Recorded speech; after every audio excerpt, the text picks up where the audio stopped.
Alright guys, so whether you know it or not, this is actually like the second trial of me trying to take a video of myself doing this derivation because, well, I've got that cool smartboard tool that I can't figure out how to make work with audio, so until then you're going to have to deal with looking at me, which, well, sucks for you.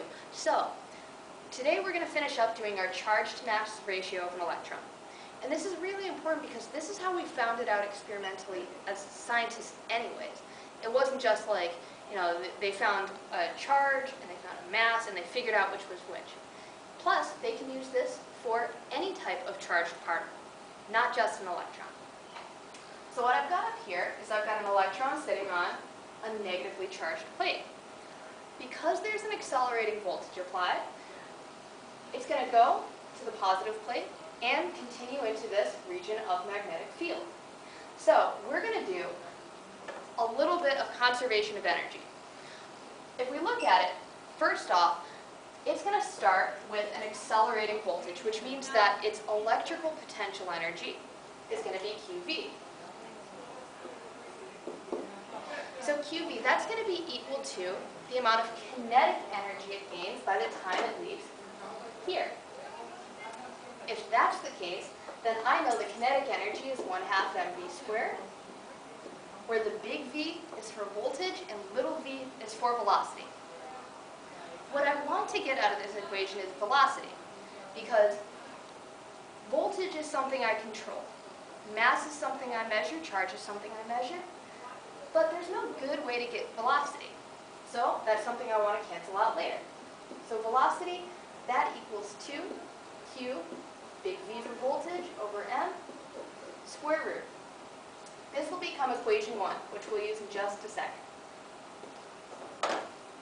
At the same time, I know that the magnetic force, for whatever reasons unknown, cannot apply a true, it can't make it actually change its energy. It can change direction, but it cannot change the energy of the system. So let's save equation 1 down here.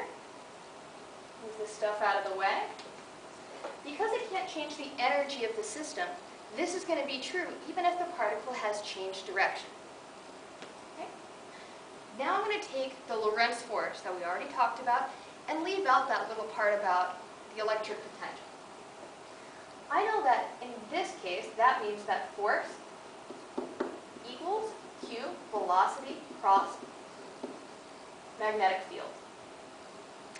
But based on this drawing, you should be able to see that V cross B simplifies, because that's really Q, velocity magnitude, B magnitude, times sine 90, which is 1. Not only that, but I know that this gives me a centripetal force, meaning I can replace F with ma, with A being V squared over R. So that's m V squared over R equals Q B B. Now it's all good because I can get rid of 1V. Let me write this again. That's m V over R equals QB, where V is something I already know by equation 1. So by combining 1 and 2, then I get m over R times square root of 2q voltage over m equals QB. We're almost there, so hold on. This is all good except that I've got that silly little square root sign in there. So what I'm going to do is I'm going to take a square of both sides of the equation. Okay, that gives me m squared over r squared times 2q, v for voltage, over m equals QB. Q squared, B squared. Now, I'm going to cancel some good things out. M's go away, Q's go away, leaving 1 of each. And I'm left with 2V over R squared equals Q over M. Bring the B squared to the other side. And we're done.